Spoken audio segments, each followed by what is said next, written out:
Hello and good day, everybody. My name is Marsha. I'm the funding director of ICCBN, and I'm here along with my funding deputy, Amanda.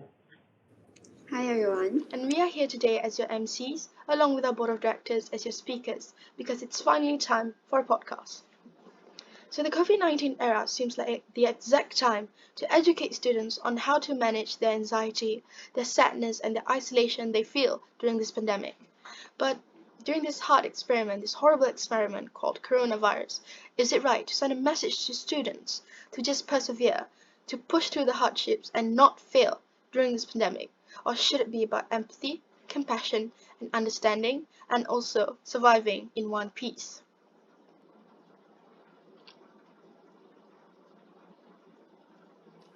Our goal for this project is to create a platform where we can discuss about how we as a student were affected mentally by this pandemic.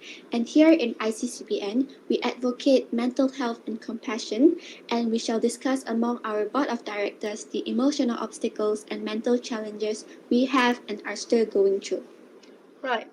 So we will be discussing about emotional obstacles, how we cope with emotional and social burnout, the changes of our relationship with family and also friends, our online studies, our routine changes, and finally our best outcome gained from this pandemic. Hello. So we welcome our ComServe and Presidential Department. So we have our first question for you. Through this whole pandemic, what would you say is the biggest emotional obstacle for you and your peers?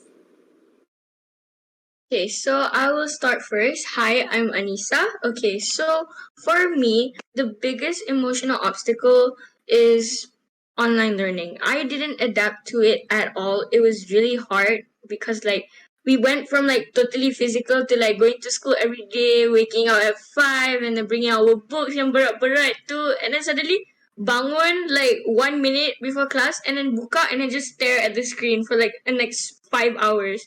So it was really weird for me because to me I don't like not I don't like online things. It's just learning, especially it's really hard.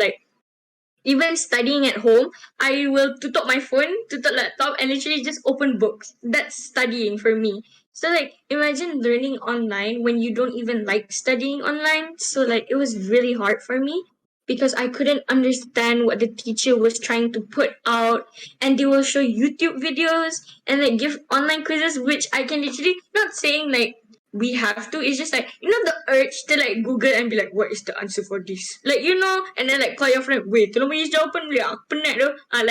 It's like that. So it's the urge for that is really bad. So I didn't like it because I felt like I wasn't honest with the teachers.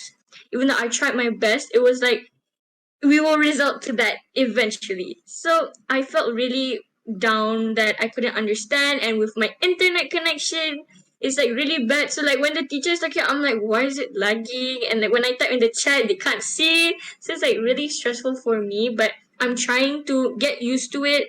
And nowadays, it's been 2 years. So I'm trying to adapt to it. And we're gonna have another PDPR for 2 weeks. So I hope everything's gonna be good. So that's for me. But for my peers, I think this is for everybody, punya parents or any adults in your life. They had a really hard time trying to go to work, especially people who have to do business face to face, talking to their clients about products and all. And my parents are in that field where they have to, review products and all and ask the client oh, is this the texture that you want, that type of thing. So it was really hard for my parents because they couldn't go out and they had to work from home. So my parents was not say depressed, but you can see they have lost their not strength, their motivation to work. Because imagine you calling your client and do you know this texture? No, they don't because they can't touch it. So it's really confusing for them, and they were really stressed. So I tried to calm them down and all, but it was hard for me and them also. So now I'm gonna pass it on to my director, Emily. So, hi everyone, I'm Emmeline, and I'm going to be talking the biggest emotional obstacle for me and my peers generally because I know most of us experience this. So, I see that myself and the people around me lost their self a lot, lost their passion, lost their interests, lost to their hobbies, And I just don't like seeing them like that because it makes me sad. For me personally, I lost myself a lot in terms of my passion for studying, my hobbies for reading, for dancing, for playing the piano, and like my interest in sports, like playing team sports like netball, handball, and all the field sports like relay race, sprint running, and things like that. Because we couldn't really do it, and I had no goals in studying because normally I had exams to look up to get straight A's, and there were no exams because I mean they were, but they were online exams, and I would usually cheat, so I know that whatever I get wasn't really my hard work, because I went through the textbooks, I went online to get answers. So if I get a perfect score, that's not me for me. That's my fake self who Googled things and not really studying. So that was kind of like, I'm ashamed of it, not proud. So I really want to fix on that because my recent offline exam, I failed like 3 subjects, and that wasn't me. I never failed, so I didn't like that. And my interest in sport subsided because I couldn't really do it. I'm really into team sports and not single sports, so that really took a toll on me. One thing that I didn't like was seeing my sister because she's a social butterfly and she likes to hang out like from morning to midnight and came home like at 3 a.m., 2 a.m. And like seeing her staying at home is just sad because I don't see her smile anymore.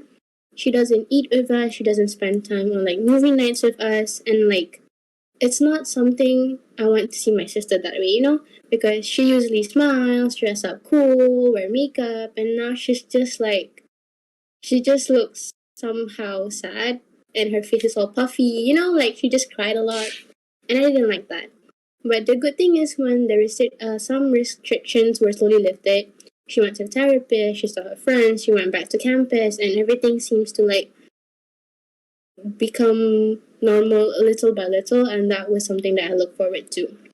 So that's all for me, and now I'll be passing on to the presidential department, which is Leia. Am I audible and visible? Okay, good. So before I begin, I would like to say that there is no right way on how to feel or how to cope. How well you cope or how well you adapt to the situation does not determine your self-worth, so you shouldn't make it revolve around you as a person. So to answer your question, the forms of exhaustion that I can see in my friends, myself, includes feeling anxious, changes in eating or sleeping habits, loss of motivation, existential crisis, interpersonal conflict, like what Emmeline mentioned just now, her relationship with her interest, and social withdrawal that led to isolation, which what I will be talking next. So the biggest emotional obstacles that I was facing was burnout. For the last couple of months, for the last couple of years, we were inside, and that really took a toll on me because I felt mentally and physically drained for having to face the same routine again and again and again. There was nothing that I could look forward to.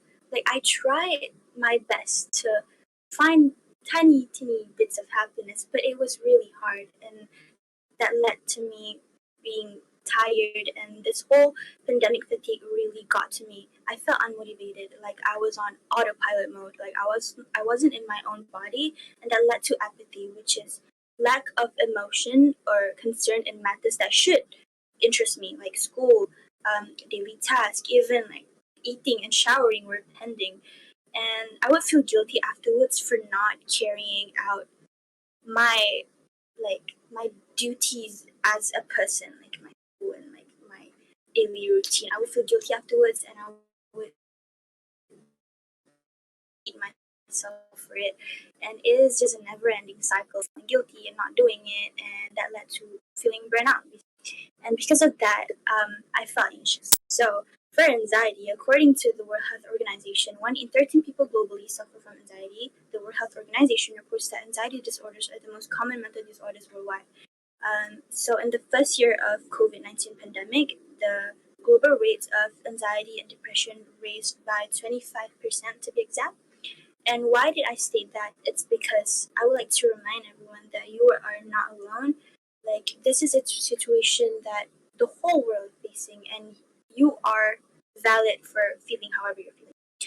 So for me, anxiety appears when I try to adapt to the new norm.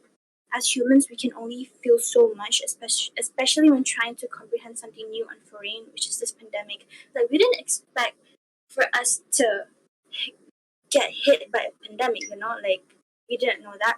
So it resulted in me feeling disassociated from my surrounding, from reality. I feel detached. I don't feel present in my own body.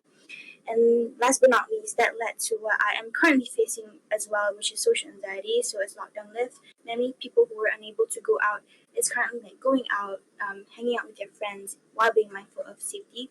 But yet, for some, going out and mixing with other people makes them feel anxious and scared, which is what I'm feeling, because we have spent all of our time communicating behind screens. So that really took a toll on my social life. So I started to isolate myself and going on ghosting phases. But despite all of that, I have good friends that are closely tied to me and whom I am comfortable with. Despite having those phases, they were really understood. They were really like my source of comfort, and I am immensely and eternally grateful for them. Yeah, that's all for me.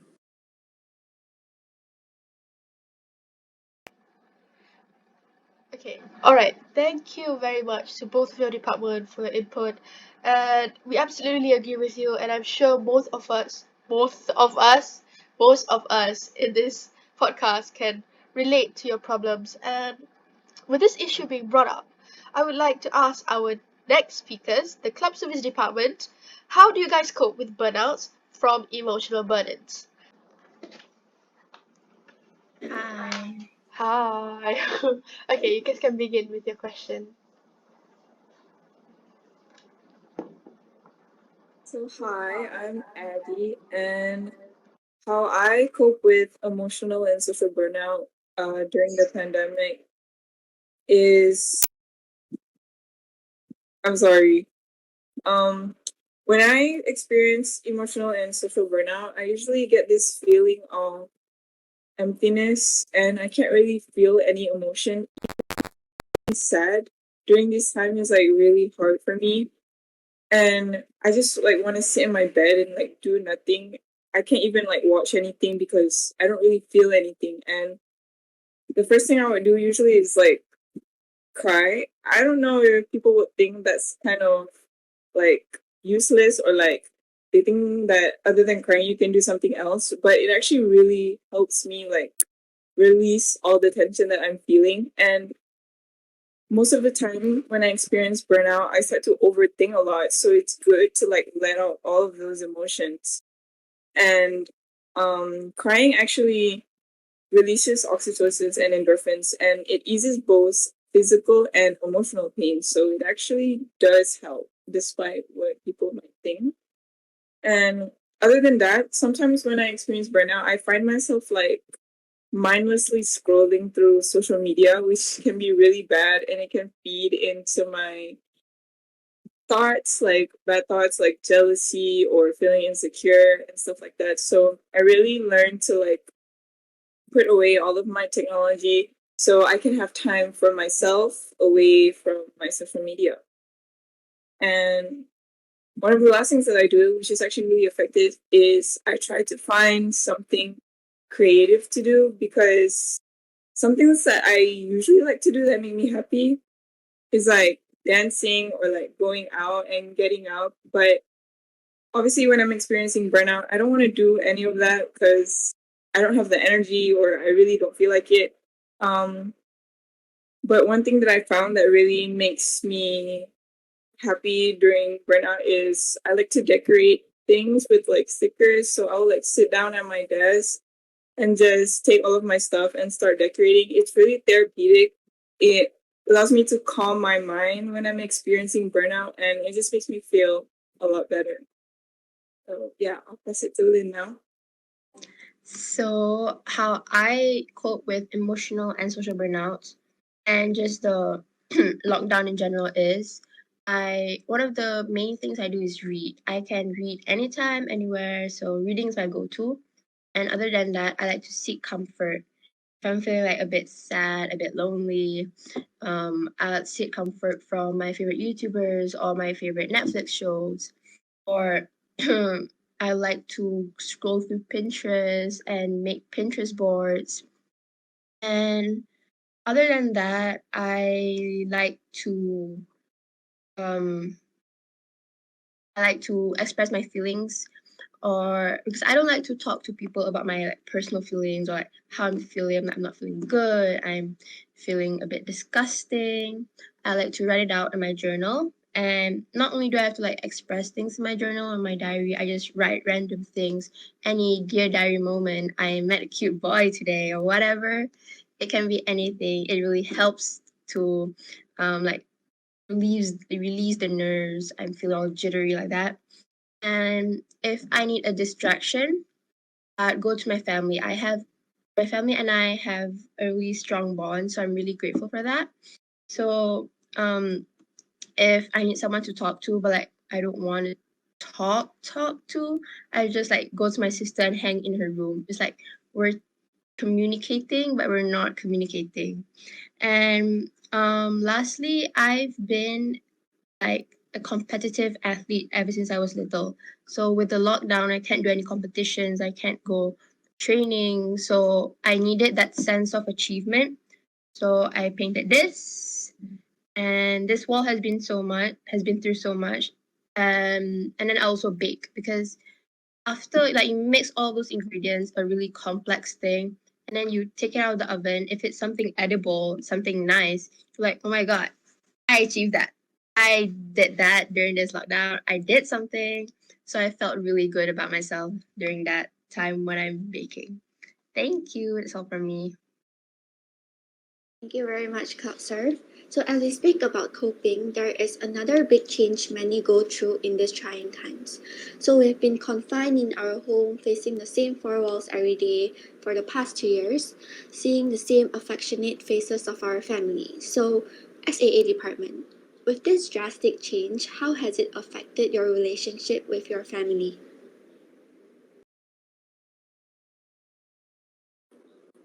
Hi, Shaza. We have our SAA here, so you can start now. All right. So my family relationship actually throughout the pandemic has been indifferent. Has not been the same.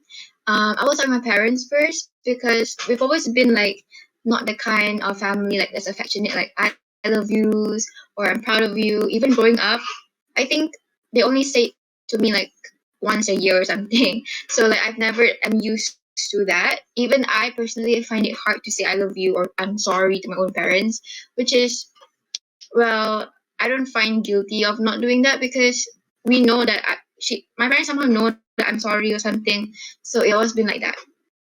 But yeah, with my aunt, we grew more closer than we have been before COVID. So because whenever I feel suffocated in my own house, I will run away to her house and like sleep over there for like a week, 2 weeks, and I just hang there because over at my aunt's house, I'm more free, I have more freedom, and like she treats me, buys me stuff, and I don't even have to do house chores because she won't let me do her house chores because it's her house, so she wants it to be cleaned her way. And also, she never scolds me or she's been more of a mom figure to me. And plus, a lot of my firsts are with her, like my first flight, my first vacation, my first food, like first restaurant was like with her, like Taco Bell. I tried with her. Sawi Lagoon was not my first with her, but it's my first with her when I grew up already. So a lot of my firsts are with her. Even going to overseas is my first time with her. So yeah, she's been more of a mother figure to me than my own mom has ever been to me. So it's really nice to know that I have a family member that I can find these feelings from. So yeah. Uh, as for my extended family, for my cousin, we grew closer because he also tagged along to my overs at my aunt's house because he also loved my aunt, and my aunt also buys him stuff, so he also loved that. And as for like my other uncles and other aunts, we are not distant, but like we know we are there for each other. Like I know I'm there for them and they are there for me. So yeah. And after everyone was vaccinated, we had like family gatherings and it's still ongoing and there's no bad blood. I mean obviously there's like misunderstandings sometimes, small fights between siblings, but that's normal in every family. So yeah. To say in short words, I grew closer with my aunt, but indifferent with my other family members throughout the pandemic. So yeah, That's all. All right. Thank you very much, Shaza, for your sharing. And it's very soothing to hear that you have like some positive changes within your family and some are no different. And like Shaza, some are fortunate to have family, other family members to lean on, but unfortunately, for some people, they don't have that choice. So most of these people lend lean on their friends more. So I want to ask for the people who find their friends as their happy pill, how has your friendship changed during this pandemic?